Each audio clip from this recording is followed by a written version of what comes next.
El primero va a ser Desde la perla del Pacífico. así mismo. Muy bien, excelente. No quiero que me ocurra lo mismo que me pasó ayer, ¿no? No me está dejando grabar. Anyways, estoy grabándolo en la nube y voy a permitir que todos entren de frente. Fantástico. Muy buenos días, muy buenas tardes, muy buenas noches, desde donde ustedes estén conectando. Les saluda Julio Salas, me conocen en ambientes académicos como Doctor Salas, pero es un placer poder estar con todos ustedes en esta clase, con esta conferencia que he titulado La teología de la iglesia multicultural. Es un asunto muy importante. Creo que vale la pena que tanto líderes ministeriales como pastores y en general todos los miembros de la iglesia pueden saber y enterarse de la naturaleza de la iglesia en esa faceta multicultural. Permítanme iniciar este momento con una breve oración para iniciar y pedir la bendición del Señor. Amantísimo Padre Celestial, gracias por este tiempo y pedimos tu bendición por esta conferencia, por este tiempo de aprendizaje, por este tiempo de conocimiento y que nos lleve a una comprensión más plena de la iglesia, la cual tú has creado para tu gloria. Amantísimo Padre Celestial, bendice a cada participante que está en este momento presente, a los que van a estar presentes viendo la grabación y aquellos, Señor, que van a después visualizar este video grabado a través de YouTube o a través de America Academics. Gracias por este tiempo, en el nombre de nuestro Señor Jesucristo. Amén. Muy bien, Amén. amigos, hermanos, bienvenidos. Voy a ponerlos a todos en mute para que no haya algún cruce de video. Nuevamente, para los que están uniéndose, mi nombre es Julio Salas. En este momento vamos a hablar acerca de lo que denomino la teología de la iglesia multicultural. Y la base para esto está dibujada muy claramente en la iglesia escatológica, en el futuro de la iglesia, en lo que va a ocurrir en adelante. Está bastante claramente pintado, dibujado, plasmado en Apocalipsis 7:9. Apocalipsis 7:9. Y lo voy a leer directamente aquí de la Biblia. Lo tengo en mis notas, pero voy a leerlo desde aquí. Dice aquí, después de esto, mire, estamos hablando de el apóstol Juan teniendo una visión gloriosa del futuro de la iglesia, escatológicamente hablando, de lo que va a ocurrir en el futuro, y tiene esta visión. Dice aquí, después de esto miré y he aquí una gran multitud, la cual nadie puede contar, de todas las naciones, y tribus, y pueblos y lenguas, que estaban delante del trono y en la presencia del Cordero, vestidos de ropas blancas y con palmas en la mano. Este texto base de esta fuente primaria, que es el libro de Apocalipsis, la carta, el escrito de Juan, nos da una visión pictórica, no solamente pictórica, sino nos da también la mente y la idea de Dios para la iglesia. Y para que ustedes recuerden, la palabra iglesia viene de la palabra griega, del koiné griego, eclesía o eclesia, dependiendo de dónde usted lo haya aprendido. Pero eclesía significa los que han sido llamados, los que han sido llamados a congregarse. Pero lo interesante de la palabra eclesía, que ni siquiera es una palabra por sí misma. La palabra eclesía proviene incluso de un hebreo, del hebreo de la palabra cajal, que la palabra cajal, utilizada por primera vez por Moisés, llamando y convocando a los ancianos de Israel, son llamados y son eclesiados, son congregados, son llamados para congregarse para un propósito. La raíz de la palabra viene ni siquiera del griego, el griego es una traducción del propio hebreo que nos llama y define no solamente la composición de la iglesia en su sentido ontológico no en sí mismo, sino ontológico dado por Dios y define la demografía y la composición demográfica, por llamarlo así, de la Iglesia de Jesucristo. Pero también nos da otra imagen muy interesante, que nos da la voluntad de Dios para la Iglesia que Él ha constituido como la entidad a través del cual la salvación va a venir al mundo. Cristo es el Salvador, pero la iglesia ha sido comisionada para poder llevar el mensaje de salvación. En ese sentido, la iglesia es la que es la embajada del reino de los cielos. Y yo hablé acerca de esto el día de ayer y anteayer nuevamente acerca de este mismo asunto. Ahora, hay un asunto muy importante que tenemos que definir. ¿A qué me refiero con la iglesia como una entidad multicultural? ¿Qué es la teología de la iglesia multicultural? Y es una rama del estudio de la eclesiología, que es el estudio de la doctrina de la iglesia, pero desde una perspectiva que reconoce bíblicamente y teológicamente la composición demográfica y étnica de la iglesia. Es decir, y lo he dicho hace un momento, de aquellos que han sido llamados a eclesiarse. Nadie puede eclesiarse por voluntad propia, sino que han sido convocados por Dios para unirse, para eclesiarse, porque la palabra eclesía significa convocar a, y de ahí sale la llamada congregación, unirse. Y esto así a su vez refleja un matiz de la voluntad de Dios dentro de su plan de redención para la raza humana a través de esta eclesía. Entonces, para redondear y aterrizar el término de la iglesia en la teología multicultural, es eh, es exactamente lo que acabo de definirle. No, la definición es muy importante porque hay personas que, o hay individuos, hay organizaciones que tienden a definir a la iglesia desde una perspectiva demográfica, desde una perspectiva cultural, desde una perspectiva antropológica, y la iglesia no puede ser definida en términos humanos porque ontológicamente hablando, o sea, desde el punto de vista de lo que la iglesia es en sí misma, es una entidad creada por Dios desde el pasado hacia el presente y hacia el futuro. Y ahora vamos a ver eso. Entonces, en ese sentido, la iglesia no tiene fines terrenales, pese a que está temporalmente habitando en la tierra, pero los fines de la iglesia no son terrenales, sino son espirituales y eternos. Es muy importante comprender esto, que la definición tanto de la eclesiología como la teología de la iglesia multicultural no puede ser definidas en términos humanos, demográficos, antropológicos, sociológicos, sino tienen que ser entendidos a partir de la Biblia, la palabra de Dios. Es muy importante tener estas definiciones absolutamente y funcionalmente claras a la hora de comprender la naturaleza de la iglesia. La iglesia, el estudio de la eclesiología es inmenso porque tiene una infinidad de ramificaciones y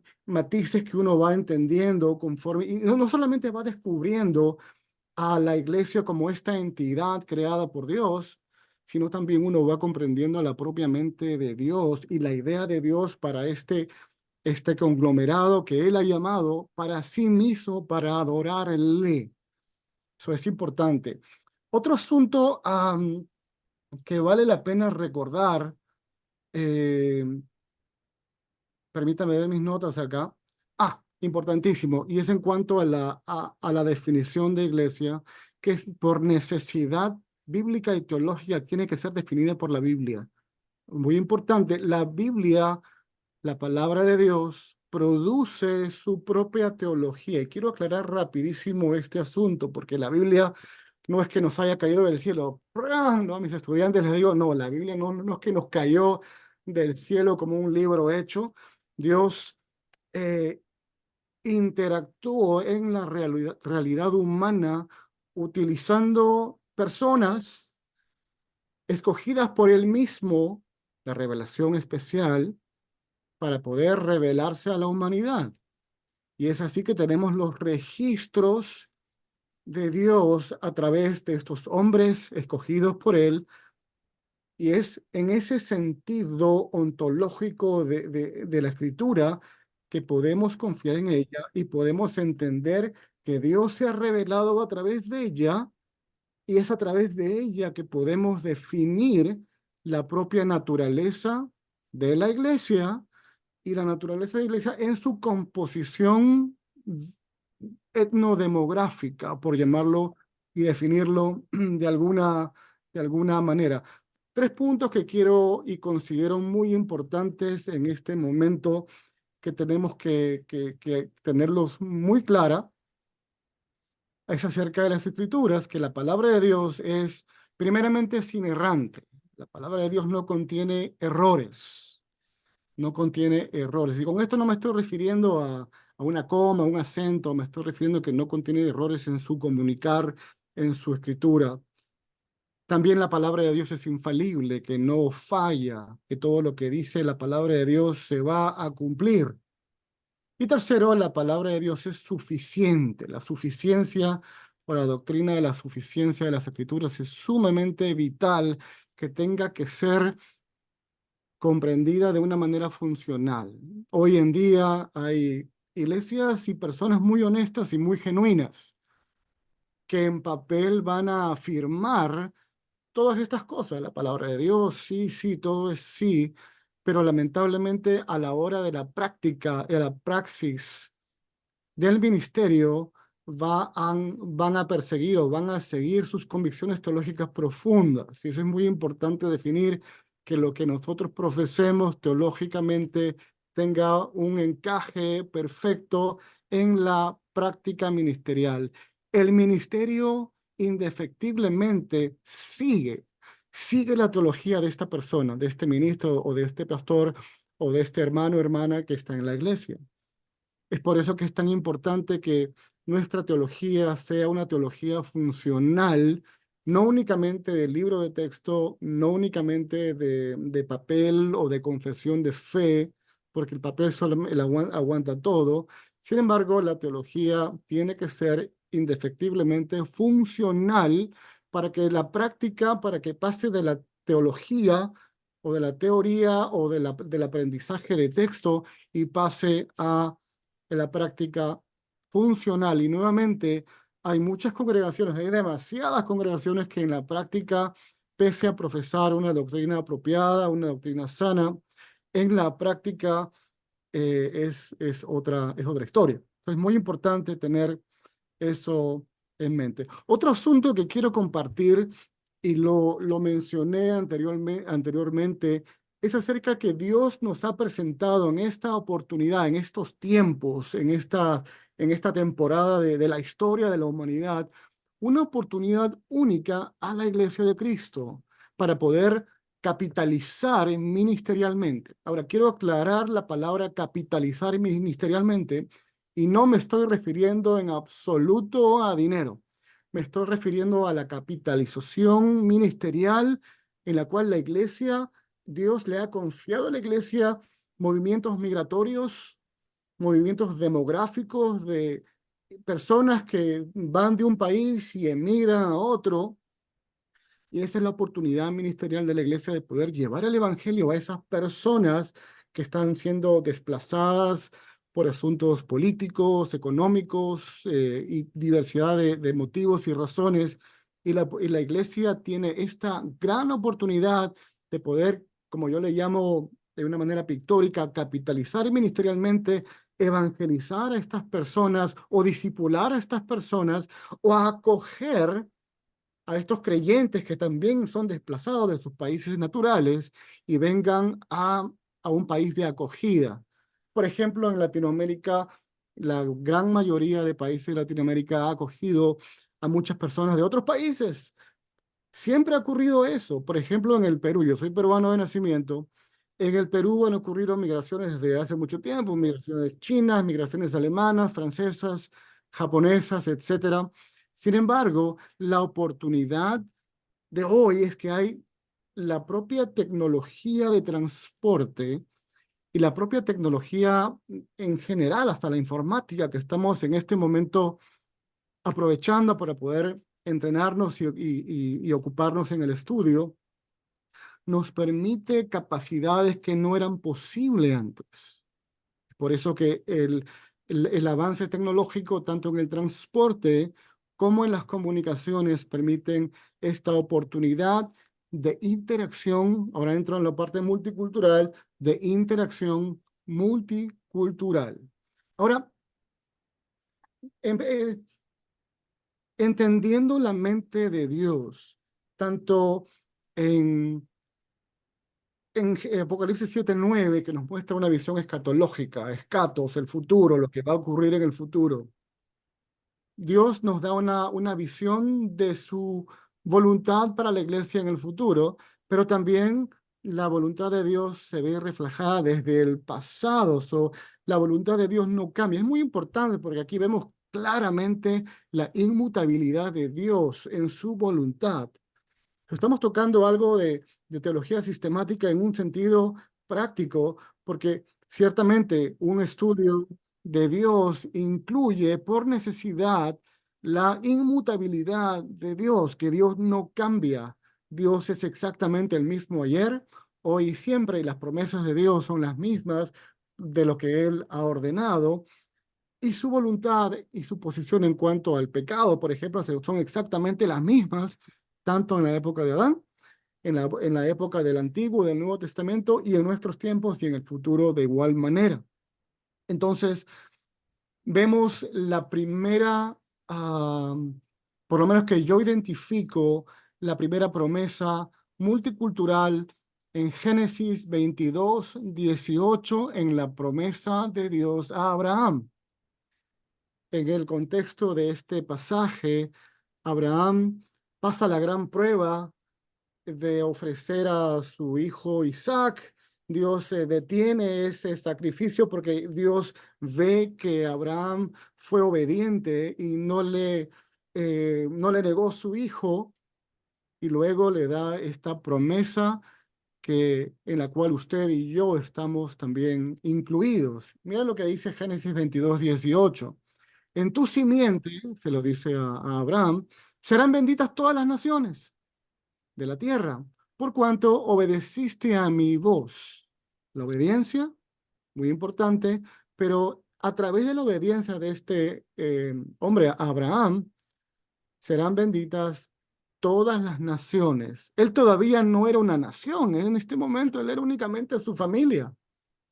Sin embargo, van a ser benditas las naciones, todas las naciones. En ese momento, los pequeños reinos que existían hasta este momento. Entonces vemos que la promesa de la multiculturalidad de la voluntad de Dios para las naciones la vemos incluso desde el pasado, tan temprano como en Génesis 22:18, pero tenemos registros, y se los voy a mostrar en unos instantes, registros incluso desde la época adámica, y vamos a verlo en breve. Ahora tenemos la mente de Dios para la iglesia multicultural, tanto desde la época pasada en Abraham, el futuro escatológico en el cielo, en la presencia de Dios, adorando corporativamente, pero también tenemos aquí en Mateo 28:19, Dios el Hijo, exactamente siguiendo el orden de la voluntad de Dios, como Dios Hijo, para que la palabra de Dios, la voluntad de Dios sea hecha. No en vano en la oración cuando Él les enseña a sus discípulos que sea tu voluntad, así como en la tierra, en el cielo. De la misma manera, cuando Jesús ordena en Mateo 28:19, permítame leérselo. Mateo 28:19, por tanto, id y haced discípulos a todas las naciones, bautizándolos en el nombre del Padre y del Hijo y del Espíritu Santo. Esta orden es en el contexto en el cual Jesús lo está ordenando, es en muchos sentidos contracultural para estos jóvenes que no pasarían de los 18 años, completamente contracultural, porque se les está pidiendo que vayan a los gentiles. Y hasta este momento, y vemos la prueba en Hechos con Pedro, que no quería juntarse ni con Cornelio, el romano, el centurión.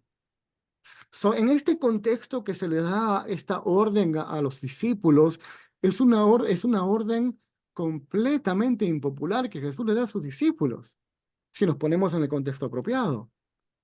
Claro, si lo vemos desde ahora, 2000 años después, suena hermoso, pero en ese momento de repente ellos habrán pensado, nos estás pidiendo algo muy difícil.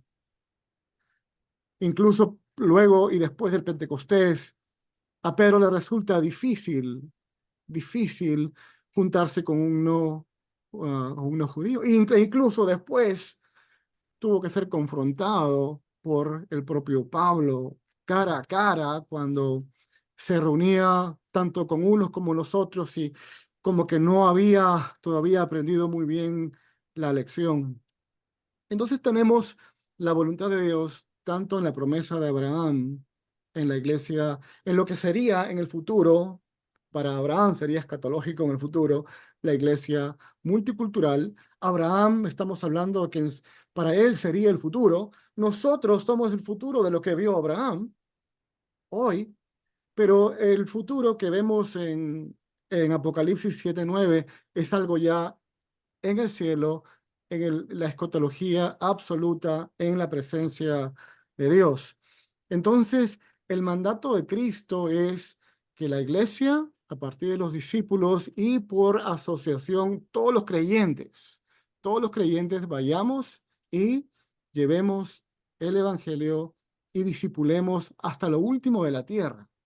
So, eh, ahora quiero darle otra perla teológica que nos muestra nuevamente la voluntad de Dios para las naciones, porque la voluntad de Dios desde el mero inicio de la creación está plasmado muy claramente en Génesis 1:28, y esto no lo hablé ayer.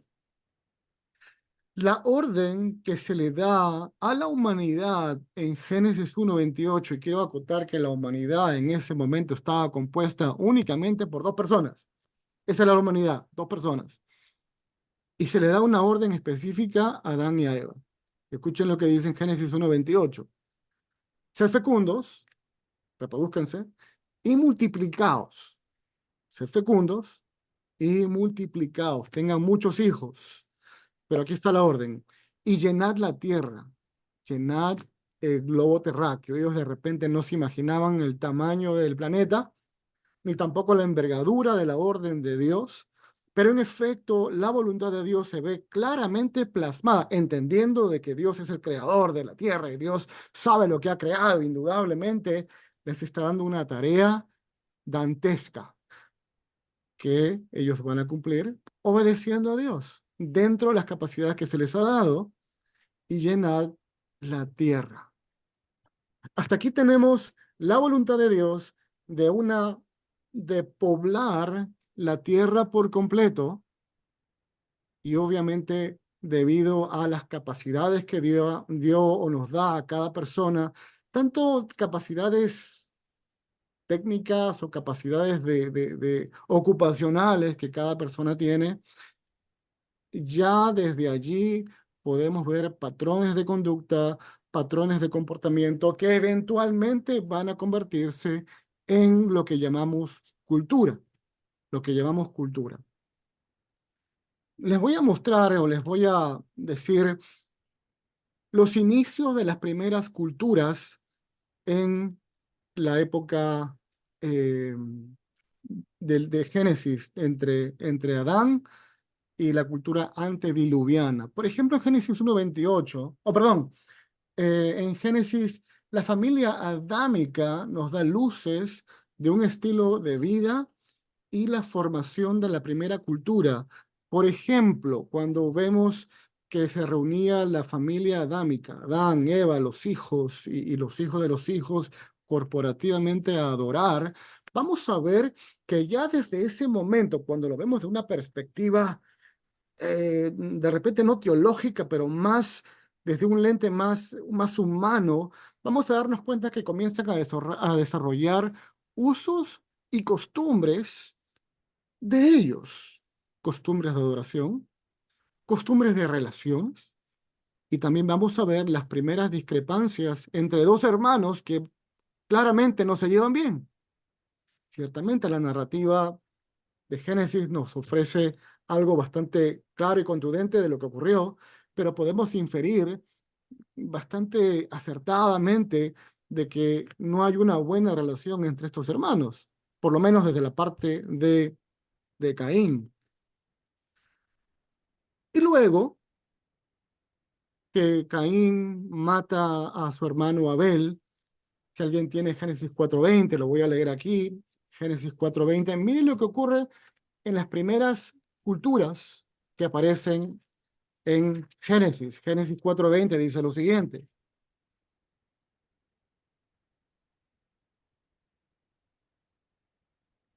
En realidad está desde el 11 hasta el 26, hay una descripción, pero dice lo siguiente. Y Ada dio a luz a Jabal, el cual fue el padre de los que habitan en tiendas, las primeras profesiones. Y luego dice acá, y su hermano fue Jubal, el cual fue padre de los que tocan el arpa y la flauta. Nuevamente, ciertamente la generación de Caín tuvo un desarrollo exponencial en sus habilidades, digámosle, en sus habilidades prácticas, pero vamos a ver que ya desde aquí se van formando caracteres, forma de cultura. La, eh, eh, eh, el desarrollo de la cultura es muy interesante porque la cultura se forma de una manera innata. Cuando se juntan dos seres humanos, ya comienzan a ver lo que llamamos usos y costumbres corporativos. Ahora, lo básico de una cultura se forma tan pequeñito como en la familia. Las familias tienen usos y costumbres muy particulares. Y de la misma manera, de la misma forma, hay usos y costumbres regionales y así usos y costumbres de una nación. Y cada nación desarrolla su propia identidad corporativa. Pero dentro de esa gran identidad corporativa, también hay subculturas que los cristianos, que los que estamos en el ministerio, pastores, líderes ministeriales, tenemos que ser sumamente conscientes de esas particularidades culturales. Estamos entrando ahora en la parte multicultural.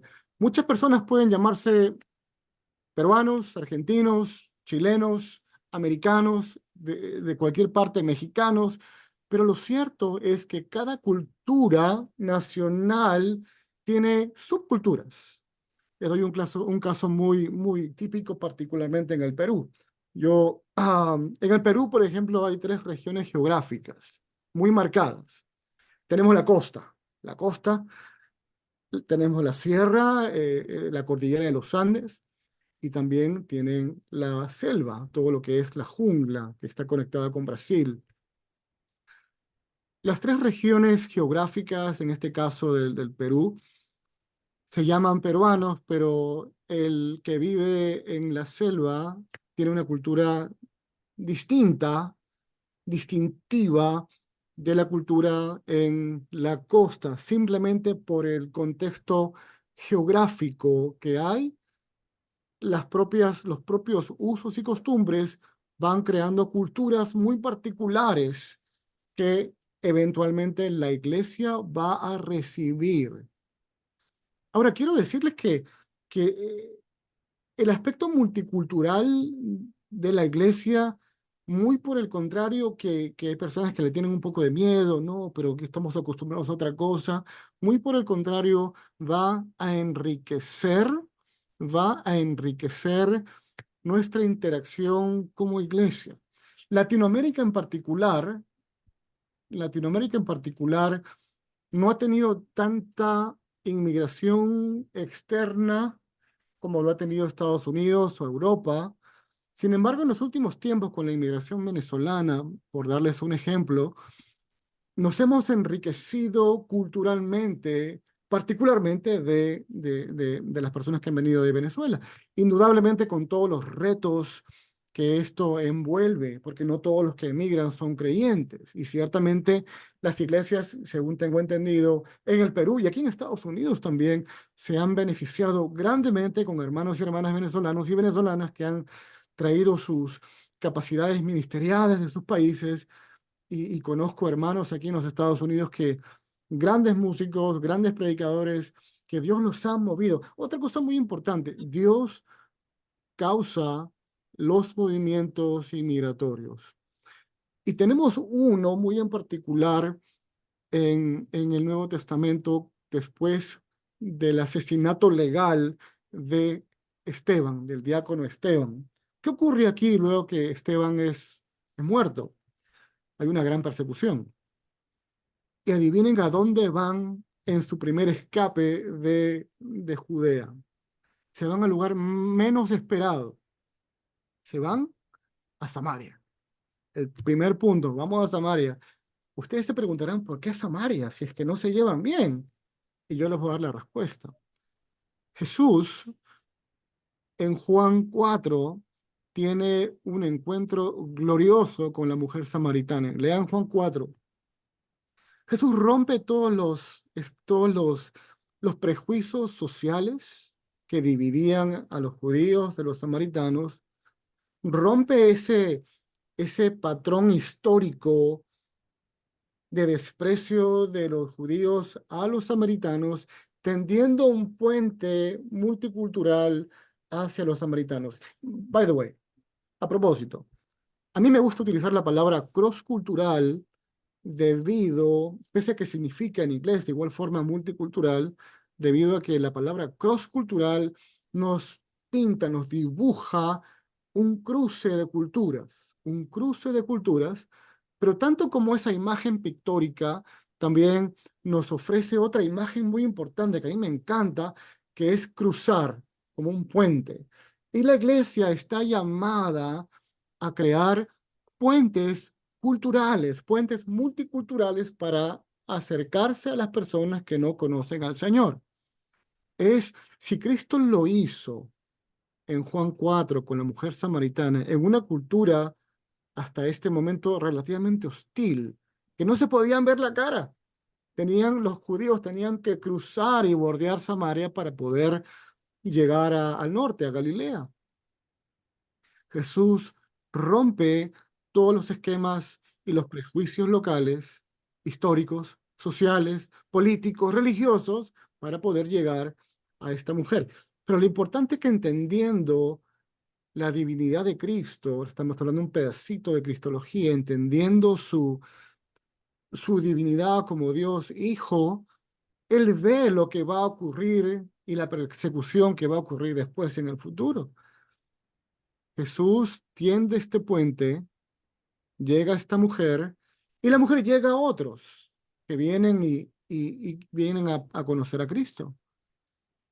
No es sorpresa entender de que esta iglesia perseguida luego de la persecución de los cristianos, luego de la muerte de Esteban, tenga su primer punto de acoge o su primer punto de recibimiento, de ayuda, eh, sea en Samaria. Entonces es muy importante tender esos puentes multiculturales en la iglesia. Otros ejemplos, y voy a darle unos cuantos ejemplos tanto del Antiguo Testamento de encuentros multiculturales. El primero es con José y los egipcios, está en Génesis 37, 28 al 36. Vamos a ver que José, israelita, es vendido por sus hermanos. ¿A quiénes? A unos madianitas. Paganos, madianitas. Los madianitas luego lo venden a unos ismaelitas y luego José termina siendo vendido a los egipcios. Hay un intercambio cultural que no es nuevo. El intercambio multicultural no es nuevo de hoy en día. Tiene un matiz muy particular el día de hoy, indudablemente, pero no es nuevo. Ya desde antaño, desde la antigüedad, tenemos el ejemplo en este caso, de José, interactuando culturalmente, y José, una vez que se convierte en el número 2 después del faraón, también interactuando multiculturalmente con sus propios compatriotas, en este caso su propia familia. El segundo ejemplo de la multiculturalidad que está claramente implícita e indudablemente explícita en las escrituras en el Antiguo Testamento es el ejemplo de Ruth y Noemí. Ustedes saben la historia de Ruth, israelita, su esposo, sus hijos. Hay un sacudón económico, hay una sequía, no hay alimentos, tienen un problema económico y migran a otra ciudad contigua, Moab, una ciudad pagana, buscando el futuro, un mejor futuro, el sueño moabita, que sí hay alimentos, sí hay comida, y em, los hijos se casan con moabitas y forman familias interculturales. Ese es un primer matiz de la historia de Ruth. Pero luego, cuando ella regresa con Noemí de vuelta a Israel, vamos a ver que Ruth también se casa con Booz, un israelita que a su vez, Booz es, ustedes leen la historia, es hijo de la prostituta Rahab, que fue la que permitió que los espías israelitas ingresaran a Jericó. Es interesante cómo Dios interlaza las conexiones no únicamente entre israelitas, sino también inserta a personas de otras culturas. En este caso, clarísimo, esta mujer que no solamente era moabita, sino que tenía una profesión que no creo que haya sido orgullosa de haberla tenido. El tercer ejemplo está en el libro de Jonás.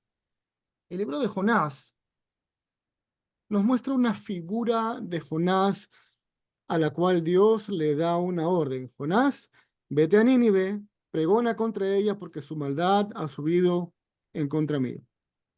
¿Qué es lo que hace nuestro amigo Jonás? Se va, en vez de irse para el este, se va para el otro lado, se va para el oeste, toma una nave, un barco fenicio y se va en Jope y luego se va en dirección de vacaciones a Tarsis, o sea, se va a España, a lo que hoy en día es España. Entonces vemos allí una interacción multicultural entre Jonás, la cultura fenicia, una cultura pagana, y luego una interacción altamente multicultural durante el momento que fue echado al mar.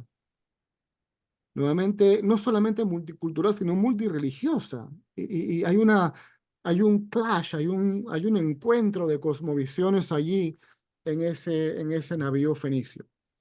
Y luego, finalmente, Jonás yendo luego de esa aventura marina dentro de un pez, siendo vomitado y luego teniendo que ir a predicar a Nínive. Algo muy importante que quiero aclarar aquí: la iglesia no se arrodilla ante las presiones culturales externas. Es muy importante. La iglesia es una entidad creada por Dios y la iglesia no va a ser, yo utilizo la palabra domesticada. La cultura no va a domesticar a la iglesia.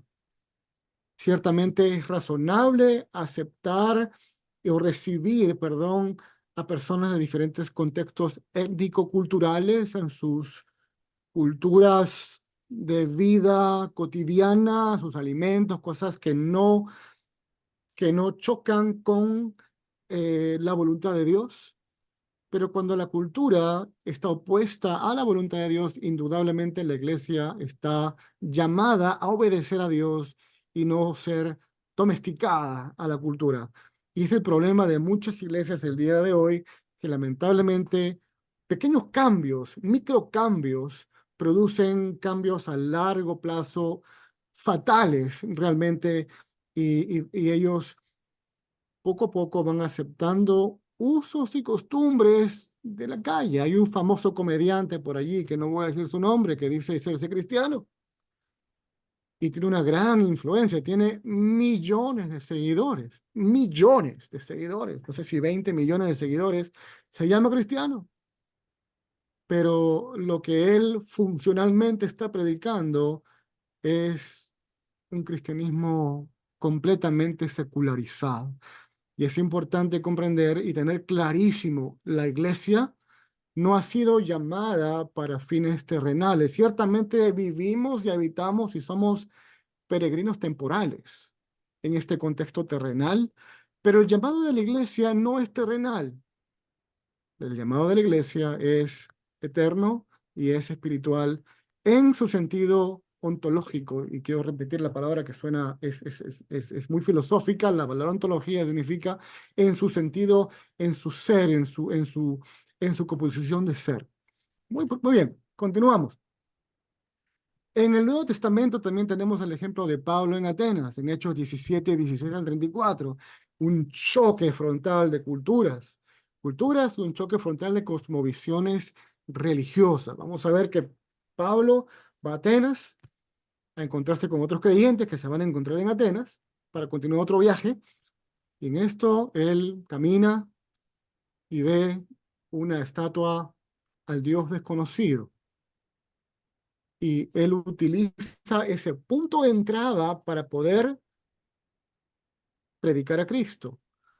Él no utiliza y no domestica el evangelio para, para que se haga helénico, para que se haga griego, sino que él utiliza un punto que él considera de entrada para poder entrar y predicar el evangelio. Es muy importante. El evangelio no puede ser cambiado. No hay otro evangelio. Y lamentablemente, hoy en día, muchas congregaciones y muchos predicadores están suavizando el mensaje del evangelio. Lo hemos visto ahora, Dios no cambia. Dios no cambia, Dios es inmutable. Dios es exactamente el mismo ayer, hoy y siempre. Entonces no tenemos ninguna autoridad para hacer el más mínimo cambio. Y es muy importante porque si nosotros como iglesia o alguien o como creyente cambia las condiciones de salvación que Dios ha dado para la salvación, estamos prácticamente condenando a aquella persona a que no sea salva, porque las condiciones de salvación son dadas por Dios. No podemos dar nuestras propias condiciones cuando no estamos en capacidad de darla, porque ni nosotros fuimos salvos por gracia. Y finalmente, otro contexto e interacción multicultural de la iglesia lo encontramos en Hechos 6:1, en el ejemplo de las viudas helénicas, judías helénicas, las viudas judías palestinas, a las cuales a las griegas no se les está atendiendo de una manera apropiada. Tenemos el primer encuentro de que no debería existir en una iglesia, pero en cierto sentido se parece mucho a nuestras iglesias hoy en día, porque tenemos, por lo menos aquí en Miami, tenemos personas de todos los países, particularmente en la iglesia donde yo asisto y sirvo. Tenemos hermanos y hermanas de todos los países, en el lado español o hispano, en el lado americano. De igual forma tenemos hermanos de todas las culturas y tenemos que aprender a conducirnos y aprender a interactuar en el amor de Cristo, entendiendo que el llamado de Dios no es en particular para un solo grupo, no fue únicamente para los judíos, fue para todas las naciones. Y en este caso no es únicamente para la gente de su país, sino para todas las personas que vengan a los pies de Cristo sin importar la nacionalidad, sin importar la cultura, sin importar la etnia. En ese sentido hay que tener como ministros del Evangelio, pastores, siervos, como líderes cristianos, como creyentes en general, tenemos que tener cierta sensibilidad y cierto cuidado y cierto discernimiento a la hora de interactuar con personas de otras nacionalidades, de otras culturas. Quiero dar un ejemplo que me ocurrió, hoy es gracioso, pero en ese momento no fue gracioso. Hace 30 años estaba estudiando inglés y en la clase de inglés habían tres chinas, tres jovencitas en ese entonces chinas. Y estas chinas se comunicaban en inglés. Hablaban chino, pero hablaban tres chinos distintos, tres chinas del mismo país, pero que no se podían comunicar con el mismo, no hablaban chino, el mismo chino, un chino de diferentes partes, y se comunicaban en inglés. Pero lo gracioso no fue eso fue una experiencia personal, pero ustedes saben que entre hispanos a veces nos saludamos en grupos de amistades y con un apretón de manos, y a las damas nos saludamos con un abrazo y un beso en la mejilla. Entonces, mis amigas y amigos estaban reunidos allí, los saludo con un apretón de manos, los saludo con un beso en la mejilla y justo ya me tocaba con las muchachas chinas y yo en ese momento pensé, ¿y ahora qué hago? No quiero que se sientan discriminadas, que a estos les doy abrazo y beso y a ellas no. Entonces yo, de una manera muy inocente, vengo y les trato de dar un beso en la mejilla y la muchacha me esquivó y me quedé así con los crespos hechos, ¿no? Y me dijo, nosotros solamente damos la mano.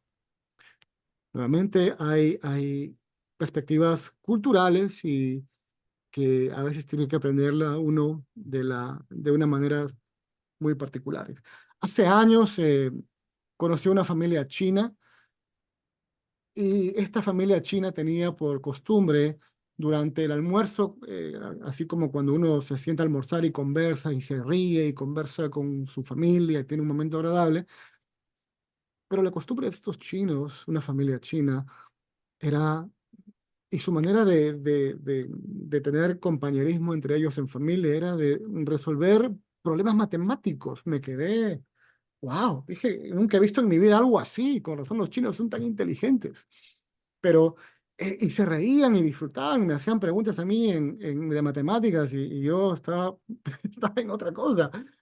Pero realmente tenemos que aprender, si queremos ser más efectivos en el ministerio cristiano, si queremos ser más efectivos en la práctica del ministerio, tenemos que aprender ciertas cosas que distingue a cada cultura. Y son cosas que vamos a aprender en el seminario de junio 10. Así que le invito a que se registre en la página web de americaacademics.com. Ok, casi culminando, las oportunidades ministeriales vienen a través de movimientos migratorios. Por ejemplo, situaciones políticas, económicas, sociales, persecuciones, terremotos, cosas así que mueven y hacen que cambie la demografía y grupos grandes de personas tengan que huir o salir de esa área en particular y mudarse a otros lugares. Latinoamérica lo está viendo hoy en día, lo ha visto antes, pero lo seguimos viendo hoy y les puedo asegurar que va a seguir viéndose en el futuro. Eventos sociales, eventos políticos, económicos, de todo tipo, que hace que las personas emigren y vayan a otras partes y esas personas vienen con sus usos y costumbres. Es muy interesante que hasta los alimentos que ellos comen reflejan no solamente los costumbres y los usos, sino incluso la historia. Y para poder comprender una cultura, tenemos también que darnos el tiempo de leer un poco de su historia, para poder no solamente entenderlos como personas y por qué hacen lo que hacen y por qué lo hacen y cómo lo hacen, sino comprenderlos y poder establecer un punto de rapport. En inglés se llama rapport, un punto de poder conectarse con ellos y ellos sientan atraídos a poder también relacionarse con nosotros. Es muy importante conocer y leer de su historia, leer de su actualidad y también ser un poco empáticos hacia la situación que está atravesando su nación. Yo creo que nadie o muy pocas personas en su sano juicio va a querer emigrar a menos que algo mayor lo mueva a abandonar su tierra, abandonar su familia y buscar un futuro y trabajar duro en un lugar que no conoce y donde va a empezar de cero. Hay que tratar de ser un poco empáticos en eso. ¿Okay? Latinoamérica ha visto estos movimientos migratorios, no solamente de Venezuela hacia otros países hispanos, sino también incluso del Perú, migraciones a España, migraciones a Venezuela misma, eh, Argentina, Chile. Es muy importante notar todos estos cambios que han habido un mesh, un intercambio de migración entre todos los países. Hace un tiempo atrás me encontré con una persona que le digo, ¿y usted es venezolano? Me dice, no. Bueno, sí, soy venezolano, pero mis padres son peruanos. Esta persona creció en Venezuela y emigró del Perú en algún momento y creció, pero esta persona ya no se siente peruano, es 100% venezolano, será de padres peruanos, pero se identifica con su país de acogida. Y eso es exactamente lo que ocurre cuando una persona llega a un país de acogida, eventualmente el tiempo los convierte como parte de uno. La iglesia tiene que estar lista para poder acogerlos, pero tanto como acogerlos con programas de ayuda, con programas de comida, con programas de habitación, de vivienda, etcétera. Lo más importante es la predicación del evangelio. La misión de la iglesia, hermanos y hermanas, amigos y amigas, no es la de programas de ayuda. Y quiero aclarar algo, no significa que no se vayan a dar, ¿no? La misión, entendiendo la misión de la iglesia principal, es la de llevar el evangelio a las naciones. Esa es la misión de la iglesia. Con esto no estoy diciendo de que no se vayan a dar otras cosas, pero que esos otros programas apunten para que sean efectivos y estén alineados a la misión de la iglesia, que todos los programas de ayuda, alfabetización, vivienda, acogida, que no solamente sean esos por sí mismos, sino que estos programas de acogida a los inmigrantes y a otras culturas apunten a la misión de la iglesia.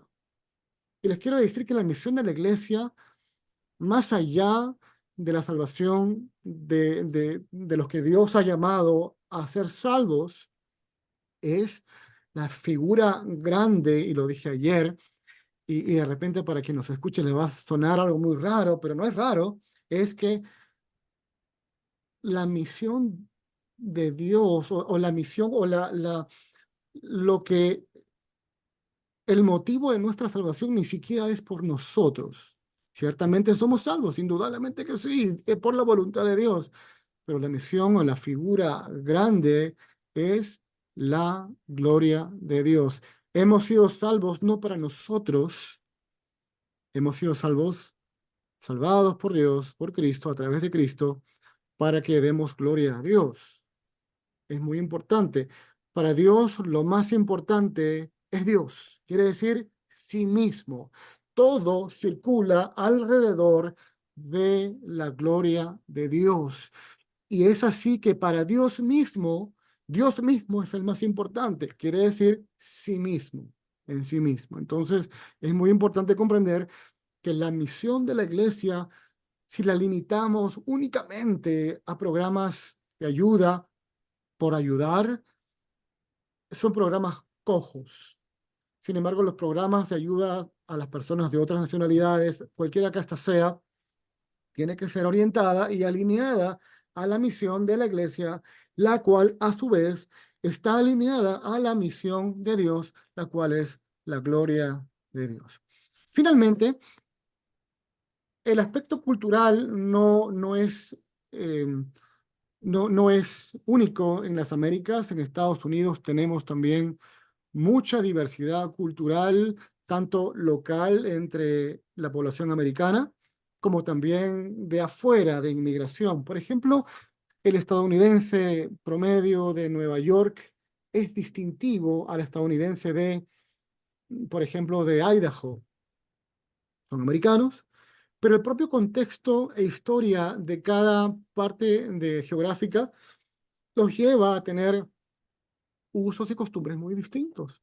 O el americano que vive en Minnesota, que está pegado a Canadá, nuevamente, la propia demografía los hace vivir de una manera muy particular. Si usted va a New Orleans, por ejemplo, también la historia, cuando ustedes estudian la historia de los Estados Unidos, se van a quedar, wow, de la complejidad de esta y el por qué las cosas ocurren, ¿no? En otra clase vamos a tocar un poco de esto. Es fascinante entender cómo el Evangelio es llevado a través de estas corrientes migratorias y los Estados Unidos no es la excepción. Muy bien, estamos casi culminando. Los, am, quisiera abrir los micrófonos para que ustedes puedan compartir y darme sus perspectivas, sus opiniones.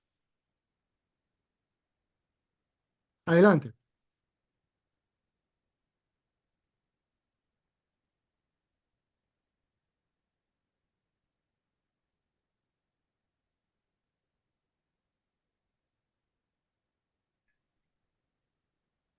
Hermano José, ¿cómo está usted? Qué gusto de verlo. Hoy conversé con usted. Sí, sí. ¿Me escucha? Le escucho, le escucho. Sí, bueno, acá estoy observando. Me fue un poco difícil entrar, pero bueno, acá estamos. Un gusto grande. Ahí he visto a algunos conocidos, a Pastor Gutiérrez, Excelente. ¿no? ¿De dónde se están conectando, amigos y hermanos? ¿De qué parte, de qué país? Si ustedes pudieran poner en el chat de qué país se están conectando, les voy a quedar muy agradecido.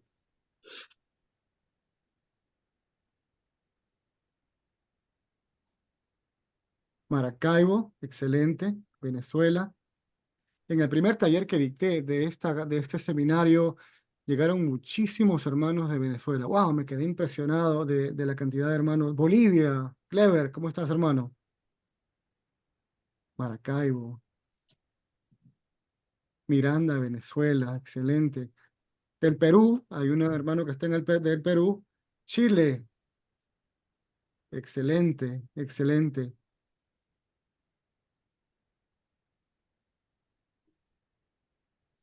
Maracaibo, oye, ya van dos personas de Maracaibo ya.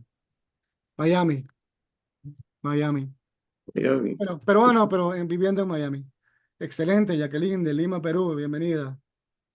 Bueno, se dan cuenta que aquí en este pequeño grupo de 14, 15 personas entraron unas cuantas más. Me dicen que estaba un poco débil la señal. ¿Me pueden escuchar bien? ¿Me escuchan bien?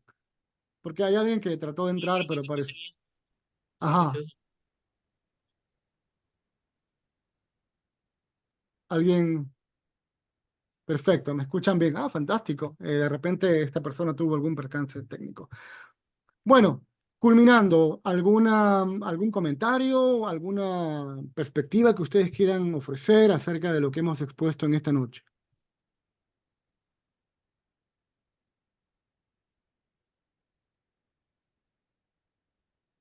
Excelente. Bueno, quiero aprovechar, culminando la clase o esta conferencia, quiero aprovechar para invitarles al seminario que voy a dictar ahora el 10 de junio. Voy a poner la pantalla para que ustedes puedan verlo. ¿Lo pueden ver?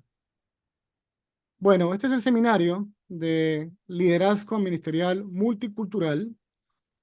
Es un seminario hermoso que es bastante completo. Vamos a aprender no solamente acerca de la teología multicultural de la iglesia, sino que también vamos a aprender, ya que es un seminario de liderazgo, vamos a aprender acerca de liderazgo organizacional, ministerio, antropología bíblica para comprender la naturaleza del comportamiento humano, discipulado, educación cristiana, la ciencia, el aprendizaje. Dicho sea de paso, usted puede entrar a a la primera grabación que hice de este seminario hace un par de años, gratuitamente. Usted va a la página de americaacademics.com, va a la Escuela de Liderazgo y Ministerio Cristiano, y allí se registra gratis. E invite a otras personas, pastores, líderes ministeriales, a que se registren y pueden darse una idea de lo que es el taller, lo que este taller que voy a dictar esta semana va a tener nuevas cosas que de repente no pude incluir en la anterior clase. Así que van a la página de American Academics, clic para registrarse, asientos limitados, y aquí está la página en sí con información acerca de un audio mío, acerca de reservar asiento, acerca de mis credenciales educacionales y una explicación de cada una de las sesiones. Son 2 sesiones por cada día que vamos a hacer, hora y media de sesión, hasta la sesión 8. y al final usted va a aprender. Al final de la clase usted va a tener la oportunidad de recibir un certificado de haber participado en la clase. Aquí lo tiene, es opcional. Y si se registra de igual forma este libro, que es mi libro de la clase, y aquí abajo reservar su asiento, ¿ok? Las ofrendas de amor son opcionales, son voluntarias, no tiene por qué hacerlo. Lo importante es que usted se equipe. Eso es lo más importante, no es tanto la ofrenda ni nada. Lo importante es que usted se equipe y usted equipe a otras personas también. La educación más efectiva es cuando la podemos compartir. Si lo que se nos ha enseñado no la enseñamos a otros, es simplemente una pérdida de tiempo. Así es que les invito a que aprendan para que puedan enseñar a otras personas. Así que vayan a la página, cuando llegan aquí a la página, reservar mi asiento, y los manda para aquí abajo, reservar mi asiento, y aquí ustedes se registran y el acceso es inmediato. Perfecto, permítame orar para culminar. Espero que esta conferencia haya sido de bendición para ustedes, para sus ministerios. Si usted es un pastor, le invito a que invite a otros pastores, a otros miembros de su equipo de liderazgo. Si usted es un líder ministerial, le invito a que invite a su pastor y a otros líderes ministeriales. Y también, si usted de repente no sirve en el ministerio, pero usted está sintiendo que de repente tiene que servir, porque todos hemos llamado a servir, pues prepárese. Le invito a que se registre de igual forma y que se prepare para servir en cualquier área en la cual Dios le haya puesto. De repente Dios no le dio cierto ministerio, pero de repente Dios tiene otro para usted. Y algo que hablamos en el seminario es acerca de los dones espirituales. Todos tenemos por lo menos uno. Y ese uno, yo estoy convencido que ese primer don espiritual, o el uno, si tiene uno, es el don de servicio. Y ese don de servicio es el que todos tenemos que tener para servir. Servir enseñando, servir sirviendo, servir ayudando, servir en cualquier capacidad en su iglesia local. Muy bien, permítame orar para culminar este tiempo y les invito nuevamente a que se registren en la página. ¿Ok? Amantísimo Padre Celestial, gracias por este tiempo tan hermoso con mis hermanos y hermanas, este grupo internacional de todas las Américas y los hermanos que se van a conectar y van a ver la grabación posteriormente. Yo te pido por una bendición muy especial por cada uno de ellos, por los pastores, líderes ministeriales, Señor, los que están presentes, Señor, los que van a estar presentes en la grabación, los que van a estar presentes en el entrenamiento, en el seminario del 10 de junio, también guárdalos y presérvalos, Señor, para ti. Guarda la integridad y la santidad, Señor, de sus mentes, de sus corazones, de sus cuerpos y de las decisiones que ellos tomen, Padre. En el nombre de Jesús, nuestro Señor. Amén. Queridos amigos, hermanos, feliz noche, que disfruten. Muchas gracias por todo muy clarito. Me estaba viendo. Un abrazo, bendiciones. Feliz noche, gracias, profesor. Dios le bendiga. Un fuerte abrazo para todos. Bendiciones.